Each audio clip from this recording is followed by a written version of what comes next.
നമോ ഭഗവതേ വാസുദേവായ. കൃഷ്ണ ഭഗവാനെ ഗുരുവായൂരപ്പ. അധ്യാത്മരാമായണം യുദ്ധകാണ്ഡ. രാവണ സഹോദരനായ ഭീഷണൻ ശ്രീരാമചന്ദ്ര പ്രഭുവിനെ സ്തുതിക്കുന്ന രംഗമാണ് ഇന്ന് തുടർന്ന് വായിക്കുന്നത്. ഭീഷണൻ പറയുകയാണ്: പുത്രധാരാദി വിഷയങ്ങളിൽ അതിശക്തി കലർന്നു രമിക്കുന്നന്യുഹം. എല്ലാവരും അങ്ങനെ തന്നെയാണ്. സിംഗിളായി നിൽക്കുകയാണെങ്കിൽ സുഖമായി ജീവിക്കാമെന്ന് ആരും തന്നെ കരുതുന്നില്ല. വലുതാവുന്നു, വിവാഹം കഴിക്കുന്നു, കുട്ടികളാവുന്നു, അവരുടെ ബാലപീഠകൾ, വിദ്യാഭ്യാസം, വിവാഹം, ജോലി, ഇതിനൊക്കെ വേണ്ടി ഓരോരുത്തരും വിഷമിക്കുകയാണ്. എന്തുകൊണ്ടാണെന്ന് പറഞ്ഞാൽ മായയുടെ പ്രഭാവത്താലാണ് അത്ര ഇങ്ങനെയൊക്കെ സംഭവിക്കുന്നത്. ആത്മാവിനെ അറിയാൻ നിർണയം ആത്മനാത്മനെ കാണേണം ആത്മനാത്മന. ഭഗവത്ഗീതയിൽ ഭഗവാനും അർജുനനോട് പറയുന്നുണ്ട്: ക്ഷേത്രയോർജ്ഞാനം ഇതജ്ഞാനം മതം മമാണ്. നീ നിന്നെ തന്നെ അറിയുന്നതാണ് ഏറ്റവും നല്ല വിദ്യാഭ്യാസമെന്ന്. ദുഃഖപ്രദം വിഷയേന്ദ്ര സംയോഗം ഒക്കെയും ഓർത്താൽ ഒടുക്കമാത്മനാത്മന. പഞ്ചേന്ദ്രിയങ്ങൾ കണ്ണിന് നല്ലതേ കാണാവൂ, നാസാദ്വാരങ്ങൾ നല്ലതേ ശ്വസിക്കാവൂ, നല്ല സുഗന്ധമുള്ളതേ ശ്വസിക്കാവൂ, ചെവിക്ക് കർണാമൃതമായതേ കേൾക്കാവൂ, നാവിന് ഏറ്റവും രസപ്രദമായതേ പാടുള്ളൂ, ത്വക്കിന് കൂടുതൽ ചൂട് പാടില്ല, കൂടുതൽ തണുപ്പ് പാടില്ല. ഇങ്ങനെയൊക്കെ നമ്മൾ അതിനുവേണ്ടി പ്രയത്നിക്കുകയാണ്. അതൊക്കെ ദുഃഖപ്രദമാണ്. ഞാൻ ഒരു ഉദാഹരണം പറയാം. പച്ചരിച്ചോറും പാൽപ്പായസവും.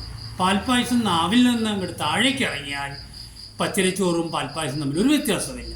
അതേസമയം പാൽപ്പായസം പാലായതുകൊണ്ട് അതിൽ ഫാറ്റി ആസിഡ് കൂടുതലാണ്, ശരീരത്തിന് ദോഷം ചെയ്യും.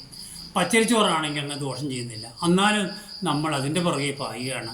ഐസ്ക്രീം അങ്ങനെ തുടങ്ങിയുള്ളതൊക്കെ നമ്മൾ അതിൻ്റെ പുറകെ പായുന്നത് നാവിന് സുഖം കൊടുക്കാനാണ്. അത് അകത്തേക്ക് പോയി കഴിഞ്ഞാൽ ദോഷമെന്നുള്ളതിൽ നമ്മൾ അവഗണിക്കുന്നു. ആദികാലേ സുഖമെന്ന് തോന്നിക്കുന്നതേതും വിവേകമില്ലാതെ മാനസേ ഇന്ദ്രാഗ്നി ധർമ്മ രക്ഷോ വരുണാനില ചന്ദ്രദ്രാഹാദിവാദികളൊക്കെയും ചിന്തിക്കലോ നിന്തിരുടെ നിർണയം. അന്തവും ആദ്യമില്ലാതൊരു ദൈവമേ കാലസ്വരൂപനായിടുന്നതും ഭവാൻ. സ്ഥൂലങ്ങളിൽ വെച്ചതി സ്ഥൂലനും ഭവാൻ, നൂനം അണുവിങ്കിൽ നണിയാൻ ഭവാൻ. മാനമില്ലാതെ മഹത്തത്വവും ഭവാൻ. സർവലോകാനാം പിതാവായുധം ഭവാൻ, സർവലോകേശ മാതാവായുധം ഭവാൻ. സർവദാ സർവധാതാവായുധം ഭവാൻ. ദർവീകരേന്ദ്ര സേനാദയാനിതേ ആദിമധ്യാന്ത വിഹീനം പരിപൂർണൻ ആധാരഭൂതൻ പ്രപഞ്ചത്തിനീശ്വരൻ. അപ്പോൾ അങ്ങനെ ഭഗവാൻ ഇങ്ങനെ സ്തുതിച്ചുകൊണ്ടിരിക്കുകയാണ്. സൽഭാവയുക്തൻ സനാതനൻ സർവകൻ മായാമനുഷ്യൻ മനോഹരൻ മാധവൻ.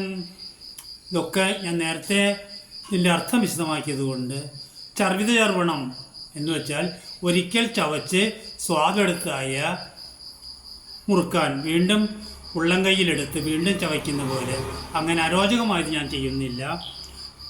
യാഥാനാന്തകാര രാവണാരേഖരേ പാദാംബുജൻ നമസ്തേ ഭവസാഗര പീതനാമൻ രക്ഷിച്ചു കൊള്ളേണമേ. അങ്ങയെ തേടി വന്ന എന്നെ ഭഗവാനെ അങ്ങ് രക്ഷിച്ചു കൊള്ളണം എന്നാണ് ഭക്തപ്രിയനായ ഭാഗവതപ്രിയനായ ഭീഷണൻ പറയുന്നത്. ഓ നമോ ഭഗവതേ വാസുദേവായ. കൃഷ്ണ ഭഗവാനെ